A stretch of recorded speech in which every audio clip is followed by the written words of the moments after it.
Selamat pagi, selamat siang, selamat sore para penonton yang terhormat. Sebelumnya izinkanlah saya memperkenalkan diri. Nama saya William Diarjo dengan NIM 210503017, mahasiswa S1 Akuntansi dari Fakultas Ekonomi dan Bisnis Tambuk 2021. Pada hari ini saya dan kelompok saya ingin melakukan fokus group discussion dengan topik intoleransi pada zaman sebelum kemerdekaan dan zaman sekarang dengan dosen pembimbing kami, Bapak Onan Marakali Silagar, SOS MSI. Baik, sebelum masuk ke dalam penyampaian pendapat oleh para anggota, ada baiknya kita mengetahui apa itu pengertian dari toleransi.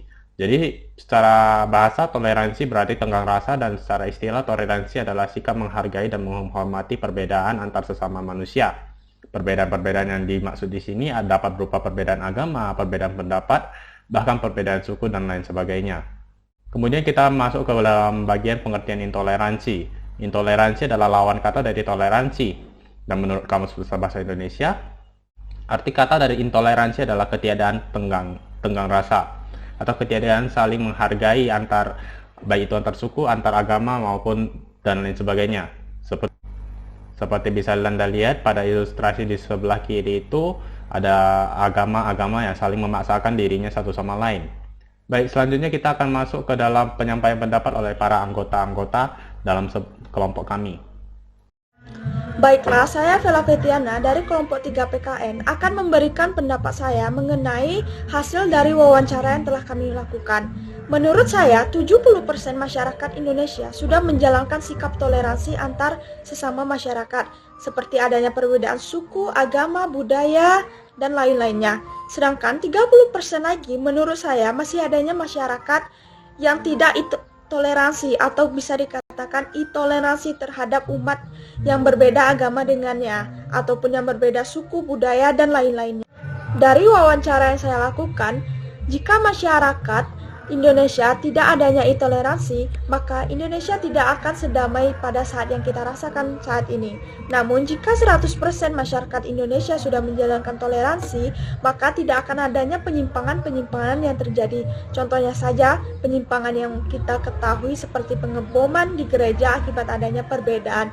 Ini tentunya akan memunculkan konflik antar umat beragama lainnya. Di sini kami mengangkat tema perjuangan pemuda mencegah sikap intoleransi pada saat zaman setelah merdeka dan zaman milenial pada saat sekarang ini. Di mana pada saat zaman setelah kemerdekaan masih banyaknya atau tingginya intoleransi di Indonesia. Hal inilah yang menyebabkan sering terjadinya konflik pada saat itu, baik itu konflik agama, suku, ras, budaya, dan lain-lainnya. Hal inilah yang memecah masyarakat Indonesia karena tidak adanya sikap toleransi antar sesama pada saat itu. Namun, pada saat ini dapat kita ketahui intoleransi sudah menurun rendah menurut saya karena masyarakat saat ini sudah menyadari dan memahami apa itu toleransi dan bagaimana menerapkan sikap toleransi dalam kehidupan sehari-hari. Karena mereka sudah sedikit sadar bahwa Indonesia merupakan negara yang majemuk dan negara yang begitu banyak perbedaan. Jadi kesimpulannya, meskipun negara Indonesia belum 100% masyarakatnya menerapkan sikap toleransi antar sesama, namun setidaknya kita melakukan perubahan dari tahun ke tahun, dari zaman ke zaman, dan kita sudah mengetahui tentang apa itu toleransi antar umat beragama, umat yang berbeda suku, budaya, dan lain-lainnya. Inilah yang akan membuat negara kita semakin maju ke depannya. Baiklah, hanya sekian pendapat saya. Sekian, terima kasih. Nah, halo semuanya, saya Gilbert Owen dengan NIM 210406051. Saya dari jurusan arsitek dan saya merupakan bagian dari anggota kelompok 2. Di sini saya akan memberikan tanggapan saya mengenai wawancara yang telah kami lakukan. Nah, dari wawancara-wawancara yang telah kami lakukan, saya melihatnya itu tanggapan-tanggapan mereka itu tidak beda jauh. Dimana sama juga dengan pemikiran saya mengenai intoleransi dan toleransi yang terjadi pada saat ini di Indonesia. Nah, menurut saya pun jika mengutamakannya itu intoleransi itu dominan itu terjadi ada dua faktor dari pikiran saya. Nah, pikiran pertama itu adalah karena adanya politik yang sudah pastinya yang belakangan ini masih sering terjadi adanya perebutan politik untuk suatu tujuan yang dimana itu menggunakan alat berupa penganut dombaan adanya karena perbedaan keyakinan. Nah, kalau untuk mengenai faktor kedua itu adalah karena kurangnya keterbukaan antar sesama, yang dimana tetapi untuk sekarang itu, untuk faktor kedua ini itu pun sudah mulai berkurang dikarenakan adanya support dari media sosial yang sudah sangat membantu kami, yang sudah sangat membantu kita saat ini untuk saling terbuka kepada sesama yang lain secara lebih mudah lagi. Sehingga walaupun dari Sabang hingga Merauke, walaupun wilayahnya sangat jauh, yaitu masih bisa saling bertemu dan berkenan dengan satu sama lain, dan sehingga lebih mengerti satu sama lain lagi, sehingga itu juga mengurangi adanya potensi intoleransi untuk sesama. Sekian dari pendapat saya, terima kasih. Assalamualaikum warahmatullahi wabarakatuh. Perkenalkan, nama saya Indriani Pratiwi dengan NIM 210407037. Di sini saya berasal dari program studi teknik lingkungan, dan di sini saya berasal dari kelompok 2 di kelas PKN 14. Di sini saya akan menjawab pertanyaan dari yang dilontarkan oleh teman saya, yang dimana di sini menjadi tujuan dari diskusi kelompok kami. Apakah menurut Anda pada zaman modern atau sekarang di Indonesia masih ada terjadi intoleransi, baik itu antar agama, antar suku, dan lain-lain? Menurut saya iya. Kenapa pada zaman dahulu di Indonesia banyak kerajaan-kerajaan, dan zaman dulu itu ada politik divide et impera, yang dimana adu domba oleh Belanda untuk menciptakan intoleransi antar kerajaan, tapi sudah bersatu yang melalui Sumpah Pemuda. Nah, pada zaman sekarang menurut Anda, apakah intoleransi di Indonesia ini sama seperti zaman dahulu, yaitu adu domba? Menurut saya pada saat ini mungkin masih banyak juga terjadi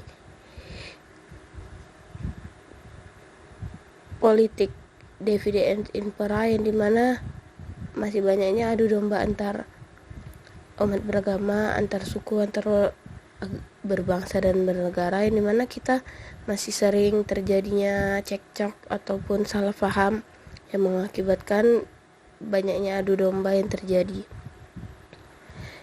Baru kira-kira Anda memiliki pendapat gak cara kita memperjuangkan kembali agar intoleransi di Indonesia ini berkurang? Kalau menurut saya banyak cara untuk memperjuangkan kembali toleransi tersebut, dimana kita harus bersikap memiliki niat dan keinginan dari diri kita sendiri, bahwasanya kita harus saling menghargai pendapat atau enggak saling menghargai satu sama lain, yang dimana di situ menjadi nilai penting dalam toleransi antar umat beragama.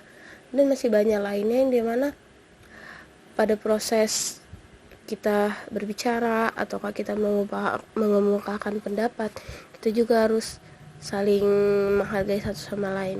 Mungkin itu saja yang bisa saya sampaikan. Lebih dan kurang saya mohon maaf. Assalamualaikum warahmatullahi wabarakatuh. Hai everyone, perkenalkan nama saya Putri Delimasari. Tanggapan saya mengenai wawancara yang telah kami lakukan, yaitu bahwa intinya dalam intoleransi itu kita harus saling menghargai dan saling menghormati pendapat orang lain, dimana dengan masih adanya rasisme antara pihak satu dengan pihak lainnya, para pemuda saat ini itu lebih mementingkan dirinya sendiri untuk kepentingan pribadinya.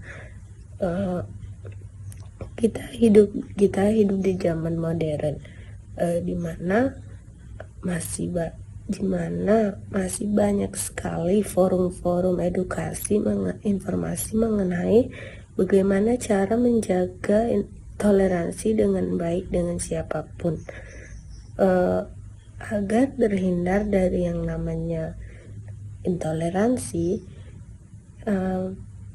Jika masyarakat bisa memberitahu kepada anak-anak generasi penerus bangsa agar menghormati dan menghargai orang lain,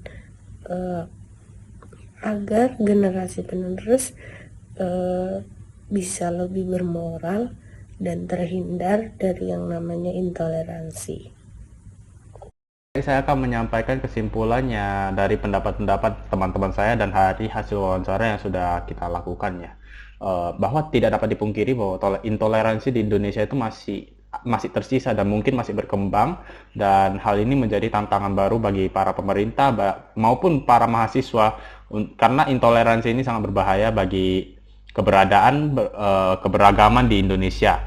Nah, dari hasil wawancara dan hasil pendapat yang diterima oleh kami, kami memberikan beberapa solusi untuk mengatasi masalah intoleransi, yaitu sebagai berikut. Yang pertama itu meningkatkan edukasi tentang toleransi, baik itu keberagaman, suku maupun keagamaan.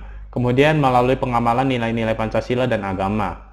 Kemudian melalui peningkatan tingkat literasi pada masyarakat, dikarenakan intoleransi pada saat ini sering terjadi diakibatkan oleh adu domba maupun masyarakat yang kurang membaca. Kemudian melalui penghentian penyebaran hoax atau adu domba oleh media online.